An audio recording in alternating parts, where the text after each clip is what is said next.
高人四月也叫到目前要的。你什么水平？知道在 ready 没给？阿生 ready 皮皮说阿龙是打么样的？特别咯，大咯，但是咯，不咯，妈的没给，阿妹。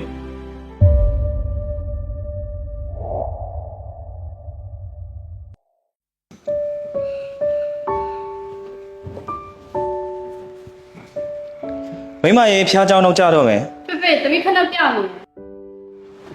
။မြားဖက်အမြဲပြောင်းနေရပဲ ဒီနေ့ကနေပဲခုံအောက်မှာထားတာလေ ။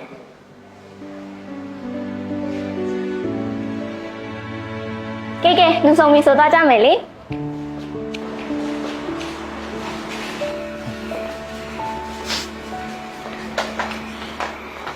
And collected by Rice, who's going to have a crack, and he's going to score! 2 minutes and 16 seconds! ။တိုင်းလုံးနောက်ညီးညာပဲ။ဒီနေ့စမ်းနေတော့ဖျားကြောင်မသွားကြဘူးလား Second goal for England. တော်ပြီလေကွာဘလုံးဝဲလွတ်တော့မှာပေါ့သွားတော့လေ Collected by Rice, who's going to have a crack, and he's going to score! 2 minutes and 16 ဒါလည်းဂိမ်းကောင်းရအောင်သွားချင်ဦးနေ ။မင်းကလည်းတော့ကြည့်နေမှာမသွားချင်ဘူး In from Rice. နေရတယ် Richard နဲ့တင်တော့စဉ်ထားပြီးသွားယူသွားအောင် ။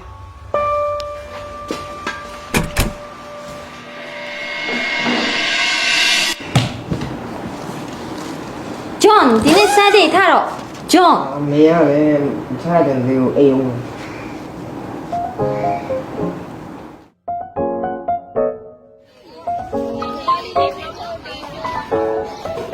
မေတပည့်ရရှိကြီးကိုသွားရမယ်နော်အေး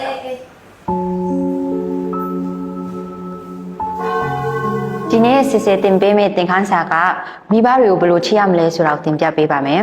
စစ်စစ်မိဘတွေကိုစစ်စင်းအောင်လုပ်ရင်ဖျားခင်ဝင်နေမလား ။ဟုတ်တယ်သမီး ။စစ်စစ်ဒါဆိုမိဘတွေကိုဘယ်လိုချစ်ပြအောင်လဲ ။မိဘတွေကိုဘယ်လိုချစ်ပြရမလဲဆိုရင်သူတို့ရဲ့စကားကိုနားထောင်မယ်။သူတို့ကိုကိုငင်မယ်သူတို့အတွက်ဆွတ်တောင်းပေးမယ်။အဲ့တုံးချက်လုပ်ပြီးအဆင်ပြေပါရဲ့နော် ငါအမေကိုရမ်းချစ်တယ်ဒါဆိုအိမ်အလုပ်လုပ်လားမလုပ်ဘူးဒါဆိုချစ်တာတင်သားတယ်ချစ်တာလုံးသားရမှာအလုပ်ကလက်ထဲပါ ဟိုဒီနေ့ဆက်ဆက်နဲ့ဖာတဲ့တင်တာတကယ်ကောင်းတယ်နော် ချစ်လက်ဒီနေ့ဆိုင်မေကိုညီတော့မလို့ ။ငါလည်းအမေကို surprise တိုက်မယ် ။အဆောင်တော်ရဲ့အိမ်မှာလည်းစိတ်ချအောင် တကယ်လို့မှဒိတ်ပဲရှိမှာနော် ဒါပေါ့ အမေရပါတယ်ဒါလေးပြမယ်အမေရတယ် ဒီရရဲ့စစ်ပေးမယ် အဲဒီနေ့ဘာဖြစ်နေရလဲ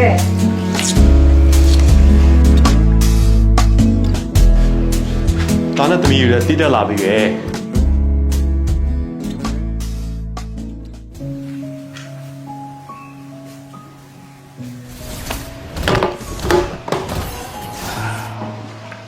ခြေလေးတစ်ခွက်တော့လောက်ကြပါအောင်ကွာ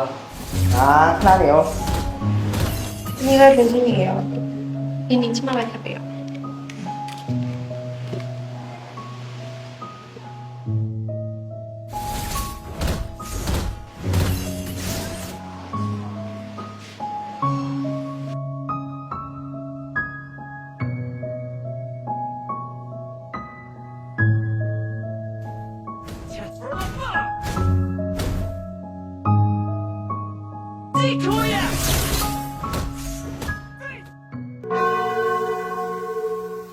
သားတို့သမီးတို့မိဘတွေဟာဖျားခင်ပေးတဲ့လက်ဆောင်ဖြစ်တယ်ဒီကြောင့်မို့အိမ်မှာမိဘရဲ့စကားတွေနားထောင်ရမယ်မိဘရဲ့အလုပ်တွေကိုဝိုင်းကူရမယ်အခုမိဘအလုပ်တွေဝိုင်းကြတဲ့လူရှိတာနောက်တစ်ခုကမိဘရဲ့စကားကိုနားထောင်တဲ့လူရှိတာ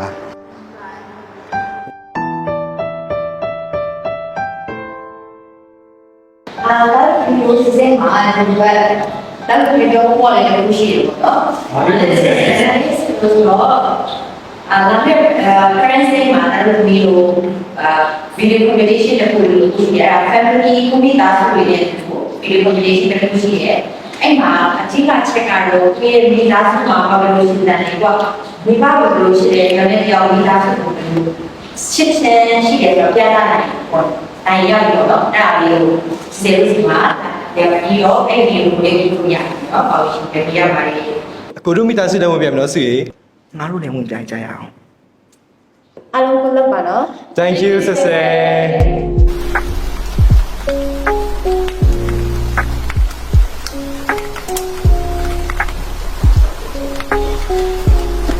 Make me think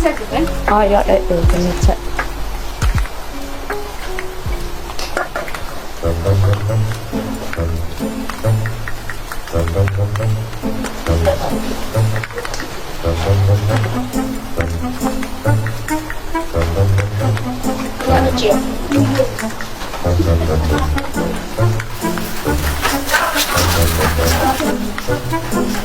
မဲစားများသွားပြီသမီးရေ ဟာဒီနေ့ရေမြများသားတော့မနဲ့တူတယ် โอเคโอเคရပြီရပြီရပြီ နေနေပြရမလားအော် အော်ကောင်းတာဝင်နေအဲ့ရှူပါငါတကယ်ခုနှိပ်ပြရဟဲ့ဘာဖြစ်လို့တော့တမျိုးဖျားကြောင်းမှပြန်ကိုရှိလို့အော်အဲ့တော့ ငါတို့ဒီဗီဒီယိုကွန်ပတီရှင်ကိုအနိုင်ယူရမယ်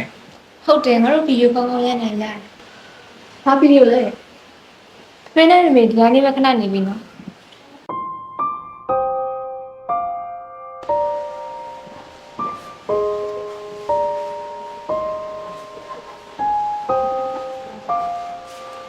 မေဒါတစ်ပြည့်ကိုရမ်းချစ်တယ် သမီးတို့လည်းမေကိုရမ်းစစ်တယ် ။ဟာဒီနေ့ထူးထူးဆန်းဆန်းမှလာပေါ့ ဟဲ့ပြောလိုက်တာနော် ။ Okay ရပြီခဏနေပို့လိုက်မယ် ကဲအတော့ပဲကြရအောင် ။ Okay okay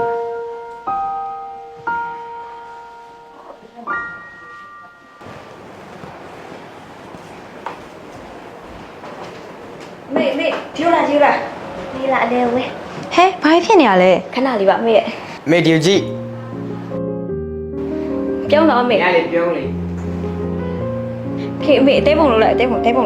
အသေးပုံစံလေး အသေးပုံလို့လိုက် ရပြီ ။ကဲပြီးပြီ ရပြီ ဟာလုံးနေကြရလဲ ဖျားเจ้า competition အတွက်ပါမေရဲ့ ကိစ္စလေးရှိလို့ မေမသိပါဘူးမေရဲ့ အော်တားတို့သမီးတို့အရင်တစ်ပတ်က parents ရဲ့အတွက်စစ်စစ်ပြောထားတဲ့ video clip file လေးတွေပေါ့နော်အဲ့ဒါရိုက်ပြီးကြပြီလား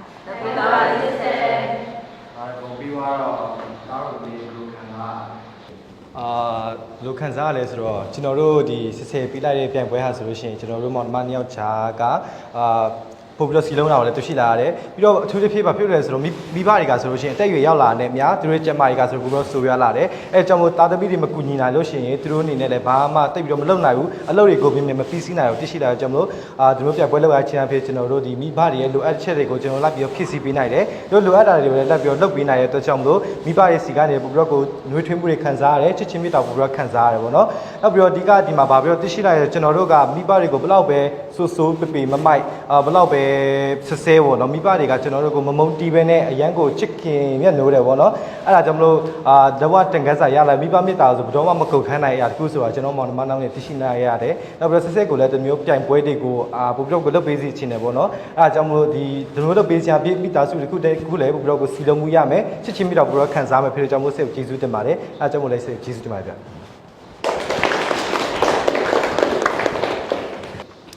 ဖာဒါနဲ့ဆစ်ဆဲ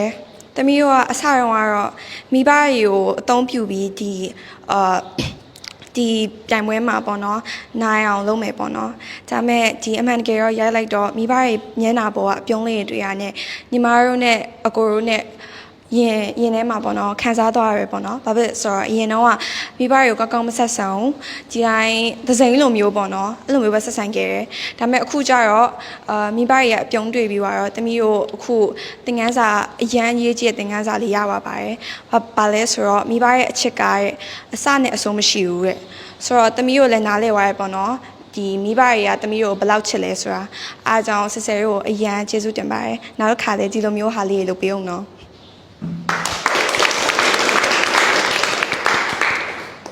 တကယ်တော့ပေါ့နော်တမီးတို့လည်းတမီးတို့မောင်နှမ3ယောက်လည်းတကယ်အရှိညီမလေးပြောခဲ့တယ်လို့ပဲနိုင်ကျင်စိတ်တစ်ခုနဲ့ဒီဗီဒီယိုရိုက်ဖို့လုပ်ခဲ့တာပေါ့နော်အဲဒီမရိုက်ခင်အထိရောဒီဗီဒီယိုအကြောင်းမသိခဲ့တဲ့အထိပါမိဘကိုလုတ်ပေးရကောင်းမှလည်းမသိခဲ့ကြဘူးသူတို့ပြောရင်ပြောတဲ့အတိုင်းလုတ်ပေးလိုက်ပြီးလို့ပဲထင်ခဲ့တာပေါ့နော်ဒါပေမဲ့ဗီဒီယိုတကယ်ရိုက်ပြီးတဲ့အချိန်မှာကူညီပေးလိုက်လို့မိဘရဲ့မျက်နှာကအပြုံးတွေကိုမြင်ရတယ်သူလှုပ်ချင်တာလေးတွေလှုပ်ပေးလိုက်တဲ့အချိန်မှာ သူလည်းနှွေးထွေးသားသလိုကိုလည်းနှွေးထွေးသားရဆိုတာကိုသိလိုက်ရတဲ့အတွက်အများကြီးဝမ်းသာပါတယ်ပေါ့နော်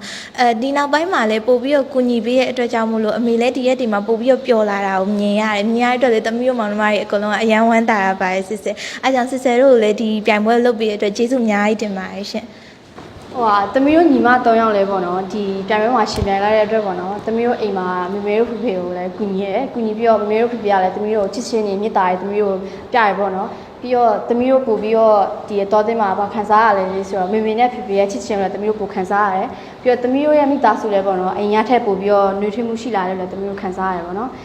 ပြီးတော့ဒီလိုပြိုင်ပွဲစီစဉ်လုပ်ပေးရ sister ကိုလည်းကျေးဇူးတင်တယ်ပြီးတော့သမီးတို့ညီမ3ယောက်လုံးတီးလိုက်တဲ့ပေါ့နော်သင်ခန်းစာကလည်းဟိုမိဘရဲ့မြတ်တာပေါ့နော်ဘယ်တော့မှမကုန်ခမ်းဆိုတော့လည်းသူတို့သိရှိလိုက်ရယ် sister ကိုကျေးဇူးတင်ပါတယ် အားလုံးကျေးဇူးတင်ပါတယ်ပေါ့နော်အခုလိုမျိုးစီစဉ်လို့အခုဒီလိုမျိုးပြန်ပွဲလုပ်ထားတဲ့အချိန်မှာ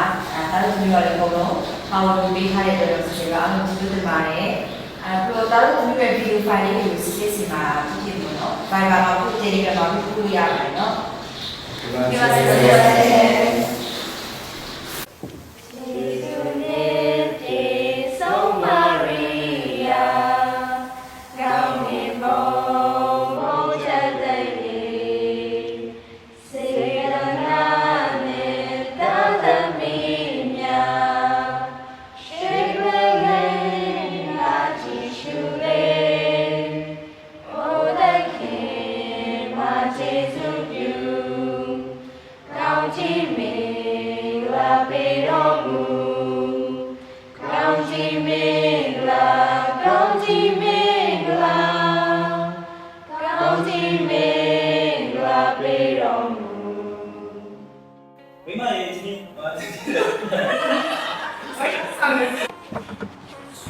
ငါပြောနေ ကဲလူကျုပ် sorry လူ ကျွန်တော်ပြောမှာလား ဟုတ်တယ် Oh sorry guys sorry ဘာမှမပြောနဲ့ ဒါလည်းညောင်းနေတယ်ဒါလည်းနည်းနည်းပါ